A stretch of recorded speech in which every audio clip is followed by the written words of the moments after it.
Hi, and welcome to this special Outside the Box episode.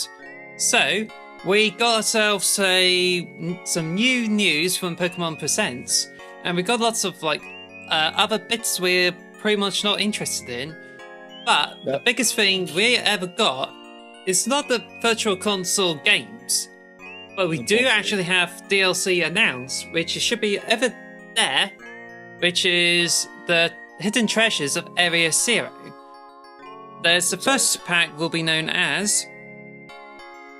What's the name? The Teal Mask? Yes, the Teal Mask. And it will be followed by the Indigo Disc, which will be released during winter of either this year or the next year.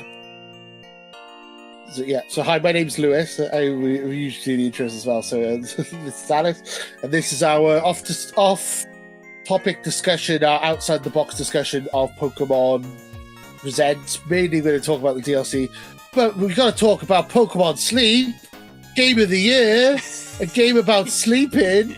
Wow! Oh my God! No, really, but no. The new Paradox Pokemon look amazing. We've both caught them. We've both played Violet and Scarlet the last few days and got the new Paradox Mon. Walking Wake. Was it Walking Wake and Razor Leaves, I think, or something? Yes. They're both really cool. Are you looking forward to the DLC? Because I am. I am certainly looking forward to the DLC. So,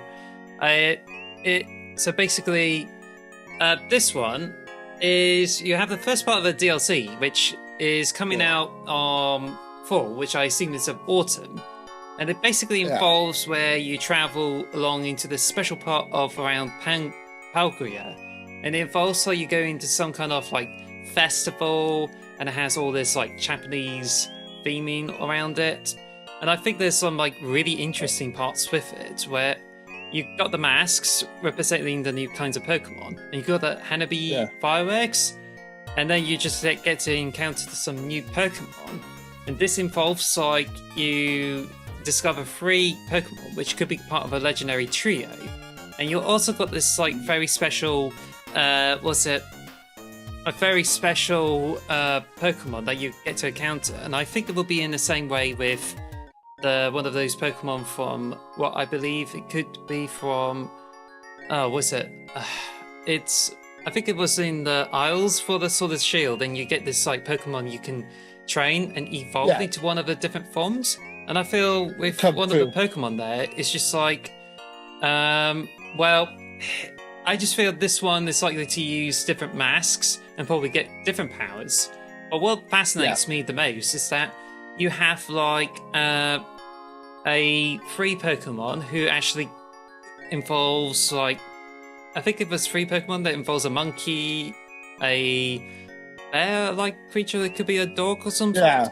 And there's also a bird as well. And it just instantly reminds me of that reminds me of the 3 animals that helps the Momotaro, which is in the Japanese folklore, because it's a popular tale in Japanese folklore where it involves a boy who's rescued in the river by 2 people, and he's born from the peach. He's a hero in Japanese folklore who comes to 3 companions, who then gets to join forces and take down the island of ogres. And I feel this is what the first DLC is likely to be based around it.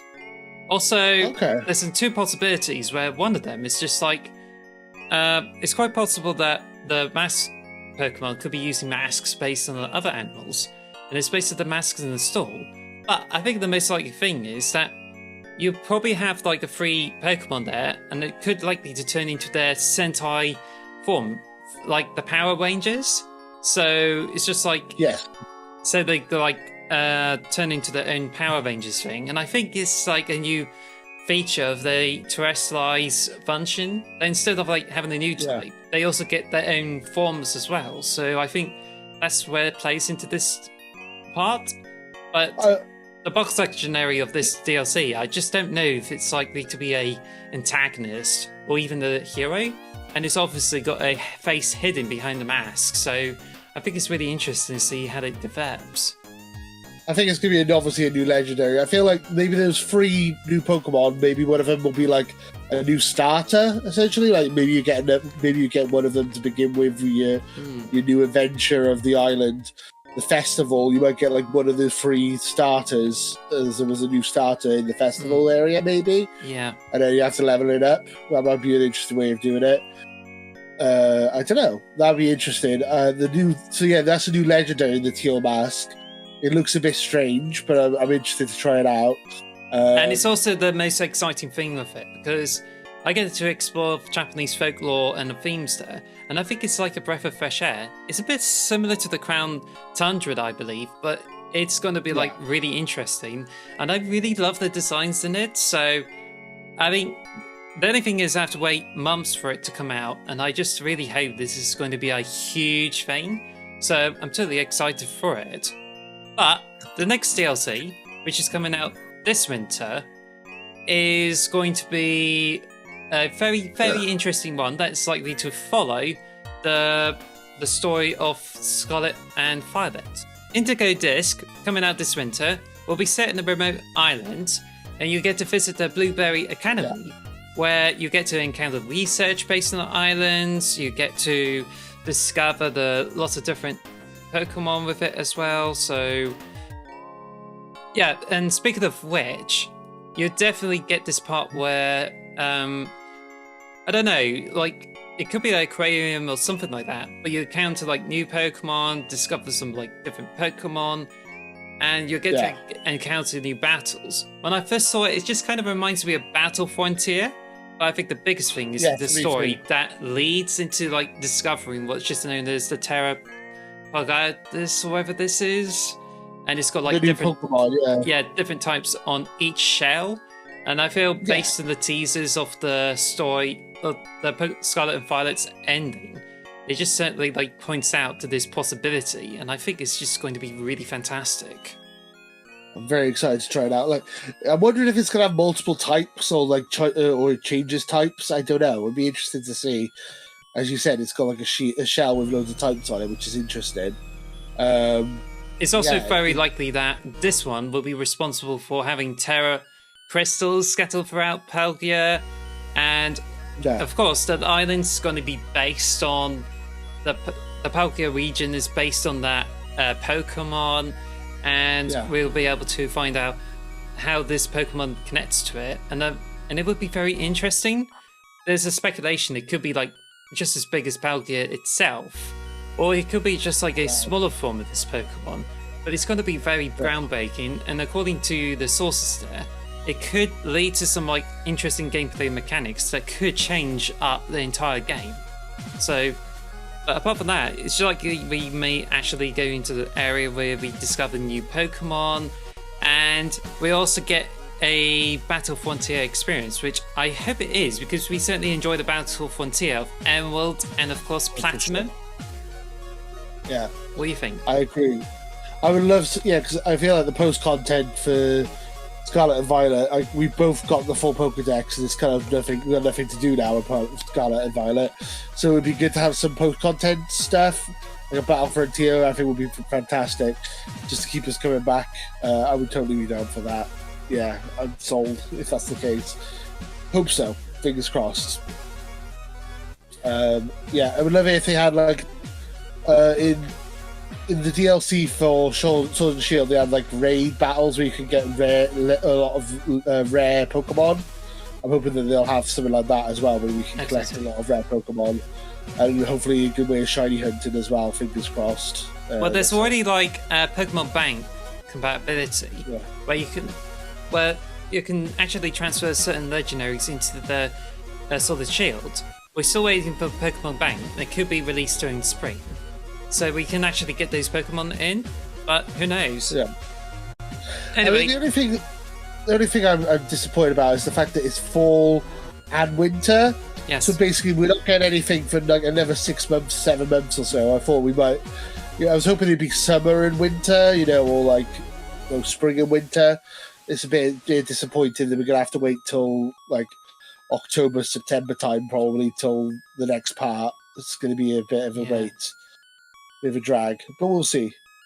But I think the one thing I'm most worried about is whether they may not add a national dex, which is like in Solid Shield. They added Pokemon, and they did not include all the Pokemon in it. And I feel it's going to be the same for these games, because they mentioned like, oh, we'll be including over like 200 of these Pokemon, and it just seems as if they're not that enthusiastic about like adding the rest of the Pokedex in. And that's even though the Scarlet and Violet has already surpassed 1,000 Pokemon and even celebrated the Pokemon with it. So they're going to add another 250, so that would make, what, 650 Pokemon you can get on Scarlet and Violet, which is decent, but obviously there's not the 1,000 that we... I kind of think the National Dex is kind of no longer going to be a thing now. I think the only way you're going to do that is Pokemon Home, unfortunately. Yeah. I'm still missing... I'm still missing a few Pokemon from Arceus, as well as the expansion for Sword and Shield, which I still need your Pokemon to complete that part. But it's just like, Pokemon Home is now the home of like the National Pokedex, and it doesn't apply to the game. But then it's just like, I don't know, is it really that important? The only thing that sucks is that you can't have any Pokemon that in existence with the whole game now, and it's just kind of a bit disappointing. I guess, but I've always been like, you get a brand new region with brand new Pokemon. Why would I use Bidoof and Gyarados and stuff like that from my older games when I can catch new Pokemon, and try new stuff out? I don't know. I also like the completing the Pokedex is doable. If you had like a 1,000 Pokedex and you had to literally transfer Pokemon from like GBA and stuff to fill the Pokedex, I feel like that's a bit annoying. So I kind of like the fact that the Pokedex is doable in the current games, but I don't know. I'm not too fussed on the National Dex, to be honest. I'm not one of those people who dex it kind of in. I'm not going to protest about it. I'm okay with it, but I can see why some people are annoyed. It'd be nice if they had a game. It'd be nice if they had like a Pokemon, like new version of Pokemon Stadium where you can use all 1,000 Pokemon. That would be fantastic. Oh yeah, that would be awesome. Unfortunately, there's not at the moment. Yeah. Unfortunately, that's not a thing at the moment. Anyway, so the DLC, also what's come of it, that there's an expansion pack that comes out of the eShop, which you can buy now, and you can get like a new uniform set. Not so great because it only adds a bit of different hues to it. Like if you're on Pokemon Violet at the moment, you get a different like mixture of purples and greys, only you've got this terracotta hue with it. I don't know how the Scarlet uniform works, but it may have the bit of blue or some sort with it. But anyway, you get, by buying the expansion pass, not only you get that, you also got as an early purchase bonus, you get a Hisuian Sorak, which you can get into the game. And I thought, that's cool. But that's all you can get. But also, as well as Pokemon Presents, you got like Walking Wake and Iron Leaves. So we did you can now do the raid things with them. You only get one of each, but you can still get both on any version as long as you join the Terra Raids online. And it lasts until March the 12th. So we certainly had a huge blast of those 5-star raids. What would you think? Yeah, I really enjoyed it. The one was really difficult. The leaves one, she was very, very, very difficult. It took us a while to kill it, but we enjoyed it. The Charizard raid was good when that came around. I think adding new raids is a good thing to get people back into it, but I'm looking forward to getting the full content. I don't see myself coming back to... Unless they add more Paradox Pokemon, more like new Pokemon, I don't see myself coming back to Scarlet and Violet until the DLC hits. Expect that to come from that DLC, because I think the way I see Walking Wake, which looks like a dinosaur Suicune, Iron Leaves is like a Physion that's only turned into a robot. I feel these are quite literally the Galarian Slowpoke of this generation. You just get them, and then you just have them saved up for when you get to play the DLC. So I think it does have a much bigger part in this, but who knows? I'm excited. I said I'm not likely to go back to play Scarlet and Violet now until the DLC comes out, unless they drop something major before then. But I can't see that happening. Maybe when the Pokemon Home update comes out, so I could like when I move all my Pokemon from there and try and fill the actual natural desk, but I can't see myself playing it for a while now because, yeah, I've got plenty to play. I mean, that's the benefit of 2023 is the fact that we got Tears of the Kingdom, Starfield, and all sorts of games to keep us occupied until the DLC comes out as well. So there is that. So DLC for a while, all right. So to wrap this up, what is one thing you're most looking forward to in the DLC? I'm always looking forward to just new Pokemon, new legendaries. I think that's going to be really exciting to see. I want to try and catch this Teal Mask Pokemon, or I want to try and get this Indigo Disc Pokemon. And then maybe they might add some new legendaries, like the last expansion they added like new Regigigas or new Reggie Pokemon, which was cool. So I'm like something like that, and they added the legendary birds, but Galarian forms. I'm hoping they do something like that with the DLC. I'm looking forward to seeing some new Pokemon, so also new variants. I think that'd be sweet. Anything specific though, because you like the new Pokemon, but which kind of Pokemon would you most be excited to see? I don't know. I mean, any legendary. I think if we get more of the, so I mean, Iron Leaves is a iron version of what they're called now. One of it's a 501, which is part of a legendary trio for like Pokemon Black and White. The legendary trio. Yeah, the Three Musketeers Pokemon. I can't remember what they're called now. It's been mentioned in the books where that one has been fused with the other Pokemon too. And same with the Sweet Crew one, which is a Walking Wake, who's apparently has been seen with Entei and Raikou parts of it. So I don't know whether it's just a drawing of what they thought they saw, or it could be connected to its new evolution or form that we may have yet to see in the DLC, but that's something we may. That's what I'm looking forward to. Yeah. Yes. Yeah, I'm hoping that we get to see some Paradox versions of either the free Musketeer Mon or the free Beasts. I think that'd be sweet. I think maybe like you get the free Beasts in Scarlet and the free Legendary, the Swordsman in Violet. I think probably the case. I imagine if they're going to keep them separate. Be interesting. I'm really hoping that's what we get to see more of them. I can't imagine they do just the one. It doesn't make sense to me just to do a Suicune and just to do the Viridian or whatever. It doesn't make sense to me just to make them one of those, because they're both parts of like sets of three, so it doesn't make sense to me just to do one of each. So I imagine we're going to see the other two. I would imagine in the DLC of each one. I imagine we're definitely going to get more Paradox Pokemon in those, for sure, as far as the leaks are concerned. I think there was one leak where it took concerns like exploring the part of Kalos and it's revealed what we expect to see in it. But some parts of that leak is actually proven false because of the DLCs now confirming certain details. But it doesn't mean the lack of Paradox Pokemon is out of question. So, anyway, what I'm most looking forward to in both DLCs is not to do the Indigo Disc, because this one is like a huge thing that delivers post-game content that adds an extra bit of story.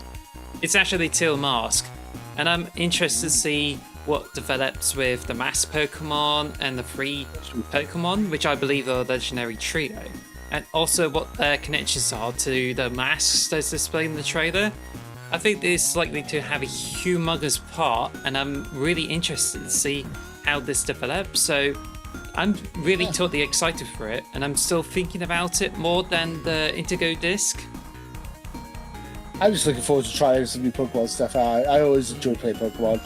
I really enjoyed Scarlet and Violet, so I'm just looking forward to the DLC. I can't wait to try it.